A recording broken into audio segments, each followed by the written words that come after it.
Hello guys,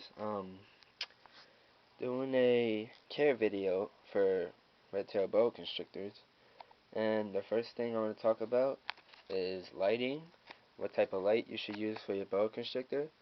Now, when choosing what light bulb to use for your boa constrictor, I suggest that you do not use the incandescent light bulbs that you have around the house. You don't want to use those because it doesn't give your snake any UVA, UVB. That's really important for your snake's health. Um, Incandescent light bulbs are actually harmful for your snake in a whole lot of ways. I can't actually think of it, but I can just think off the bat right now. You shouldn't use those. Uh, the type of light bulbs you could use, reptile light bulbs that you can buy at the pet store for like $8 or $11, depending what type of how big your snake is. For instance, if you have your snake in a 20-gallon aquarium, I suggest that you use a 75 watt. Uh, if you have a if you have your snake in a bigger cage like this is a 6-foot long cage. You could use a 100 watt. The light bulbs that I'm using are ceramic heat emitters, and with those, I can just keep them on 24 hours, and that's what I do. I don't turn them off. I keep them on all day and all night. Okay, the second thing I'll talk about is heat rocks. Okay, a whole lot of people buy heat rocks for the boa constrictors, and that's one of the number one things I advise you not to get, including with the incandescent light bulb. With heat rocks, since the boa constrictor is a tropical snake, it's not a desert snake. It'll burn the bottom of their skin because they're not used to going over, hot rocks like that. You know, they're not from the desert, like for say a rattlesnake. If a rattlesnake could use a heat rock, but I'm pretty sure you don't want a venomous snake as a pet. um, Substrate. Let's talk about substrate. The substrate that you should use, or I advise you to use, is Eco Earth.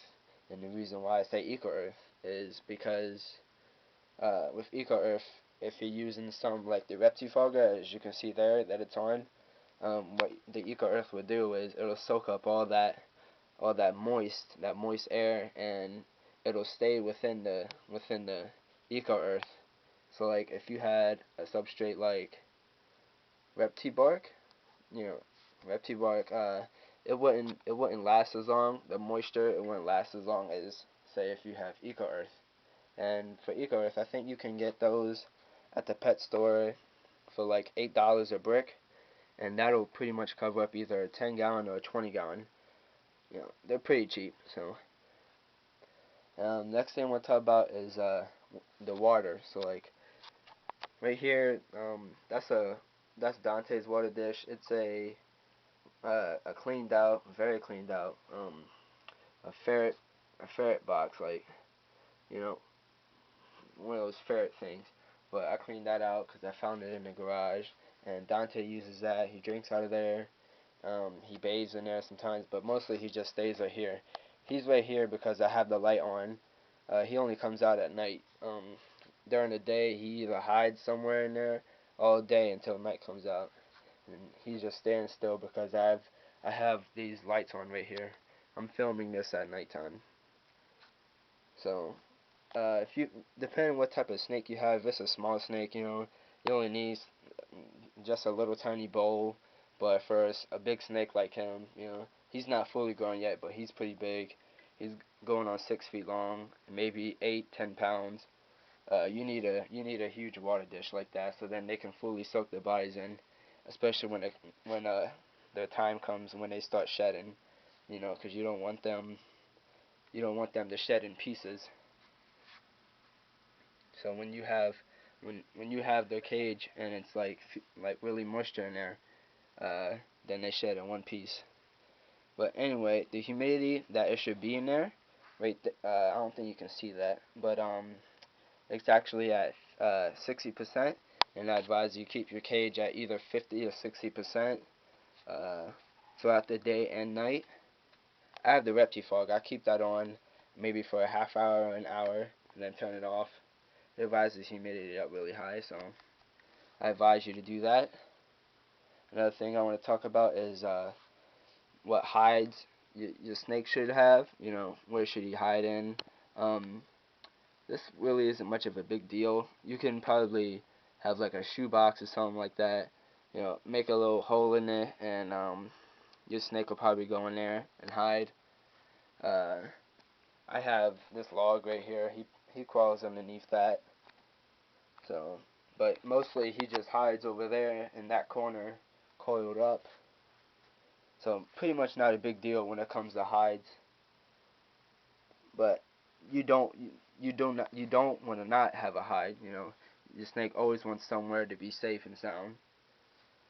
Um, let's talk about food. You know, depending how big your snake is or how old it is. If your snake is really young and isn't that big, like a foot long or something like that, you probably want to feed them like a hopper mouse. You probably want to feed them maybe twice a week. You know, Dante is almost 3 years old and going on 6 feet long, so I feed him a rat or 2 rats every month now, and he does well off of that.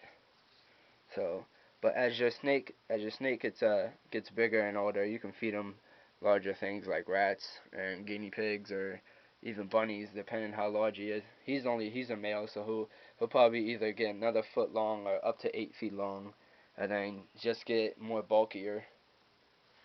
Uh, let's talk about diseases.